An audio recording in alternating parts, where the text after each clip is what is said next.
What is up, Dokkan player? Welcome back to the channel. It is your boy Blaze. Today we are back with another Dokkan battle video. And today, before we start the video, of course, hope you guys are having a very good day today. And today we have some jaw-dropping news here. As you guys see here from the Dokkan Battle Hour, EZA, or actually, sorry, the Super Saiyan Blue Evolution TUR version, AGL Blue Vegeta is actually getting an EZA, a long and overdue, in my opinion here. Because I think he actually should have gotten easy for the 6th year anniversary, just like the UI Goku. But for some reason, they were saving it, of course, which is probably going to be for Saiyan Day. But we're finally going to get Awakening for Vegeta here. Now, this is actually really good, but it's actually even more important because there's actually not many details here, is that we are actually getting some upgrades here from the game of Dokkan, which is actually really good, which I believe is actually making the game much more, I don't say playable, but a better experience, right? Just because there's some tedious stuff here, right? So, as you guys can see here, we actually have here 3 new features that should be coming for the Japanese version in the month of March, and for global it would be in April. So really, global and JP are actually starting to catch up, which is actually really interesting, right? Because there was that part in the survey where they're asking, should you have the same units on the same time of both versions? So I mean, having this year, having a month apart really isn't the biggest deal, which is actually really nice here. So as you guys can see here, the first one is going to be here, option to Extreme Z Awaken several steps at once. This is actually really good because it does save you a lot of time if you are a content creator, or if you're someone that's in rush of like trying to awaken the characters, because I do know that this is actually really annoying and very tedious when you're trying to Extreme Z Awaken someone, right? You have to always go back and forth, raise the super attack, or actually get them to the next level, then go back and awaken, back and forth. Like, that's really tedious. So I do like the fact that they're finally going to introduce this to the game of Dokkan. Now also, we actually have here option C here, or actually part C. You can actually retry from the results screen, which I guess is not a huge deal, but I guess I will take it. And this by far is actually something that I do actually like here, which is the option to search categories by text. This, I know Dokkan has made some changes with the categories, with the colors, and like by separating them, but sometimes I still have issues actually finding the categories. So this right here is actually something I really look forward to. And also, of course, the Extreme Z Awakening. Part C, I'm just not really, it's not really too groundbreaking in my opinion, but B and D, holy, I mean, I would say this is really good here. Probably B is definitely the most important one compared to D. Because with part D, you can actually, kind of maybe memorize if you're playing Dokkan every day where the category is.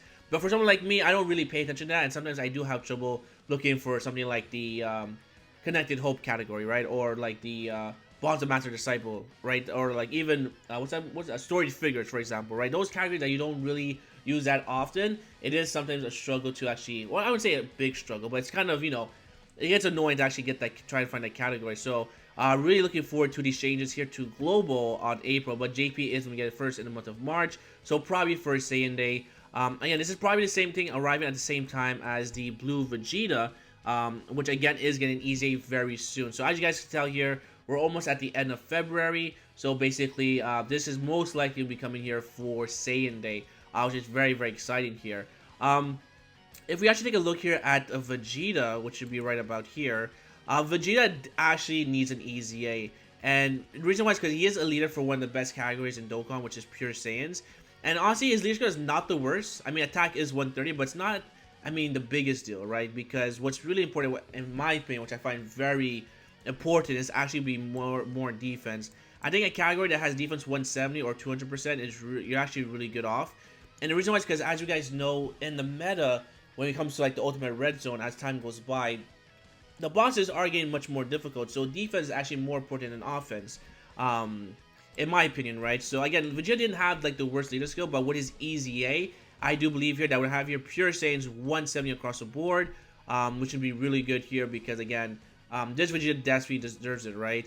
Now, is he gonna be better than the Super Vegeta with his EZA? Is he gonna be a better leader?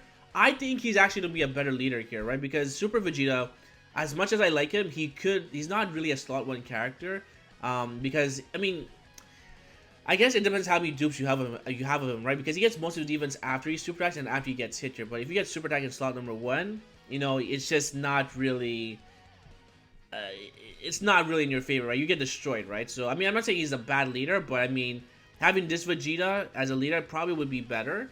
As you see his passive here, gets attack plus 120, defense 60%, launches 2 additional attacks, and defense plus 7% with each attack performed, up to 70%, evolve when conditions are met. So, the conditions to evolve into this character is only a 30% chance. I do hope that this maybe bumps to a 50% because really, you really want this form here because not that much actually changes with this evolution Vegeta, right? Because he's still getting his passive to build up. Well, actually, no, he actually is. Sorry, here, what am I talking about? That was wrong here, actually. I forgot that this Vegeta actually builds up defense here, right? And this one actually only builds up crit. So that's actually a little mistake on my part here. But we can actually leave this here to 30%. I wouldn't really mind that, but I believe his base form, like, he needs this, like, 120 defense, right? Because having this blue Vegeta in Pure Saiyans for Extreme Super Battle Road was a really tough mission to actually get done. Even with the no item run, like, even if you're not doing a no item run, using this character as a Pure Saiyan leads until the SCR Vegeta came out, really was not working in your favor because, again, this Vegeta just gets clapped up in the Extreme Super Battle for Pure Saiyans, right? Which is one of the more, like, difficult stages in Dokkan.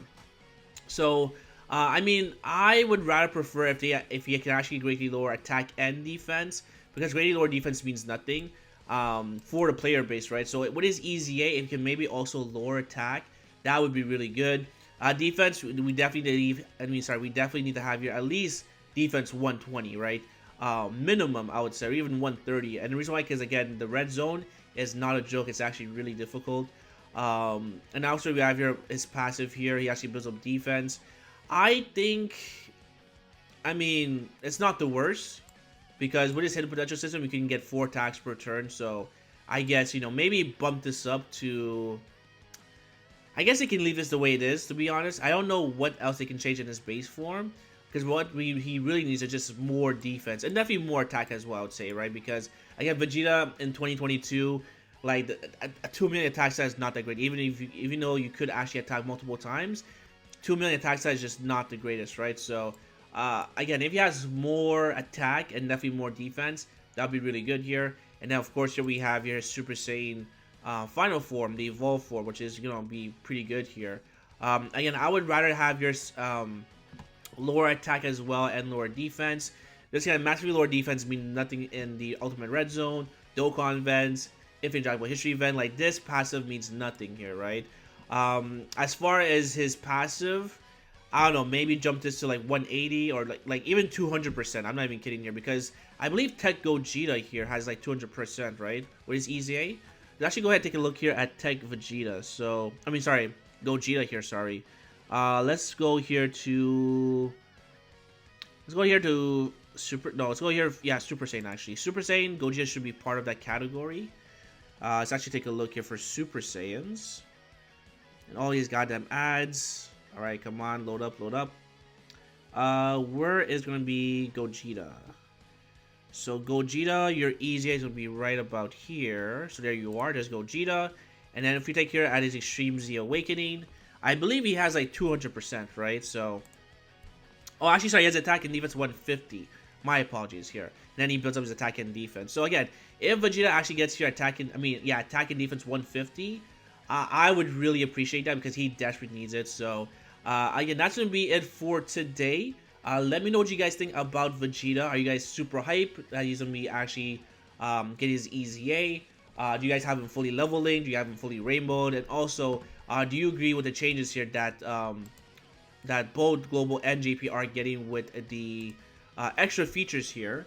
I think my screen just there it is. There we go. So yeah, do you also agree with these changes? Do you like these changes? Do you not like these changes? I honestly do like these changes. Maybe this one here is not like the something groundbreaking in my opinion, but if they could also include skip animations or skip summons, just like Legends, that would have been really good because I'm tired of summoning on like the banner and then pull nothing. It's just a waste of time, right? So I would really like them to actually include here a skip button for the summons and also maybe update the friend system. But that's gonna be it for today. All right, so that's the video, my boys. If you guys enjoyed, make sure to hit the like button, sub for more videos, comment down below, and hopefully I'll see you guys on the next one. Peace.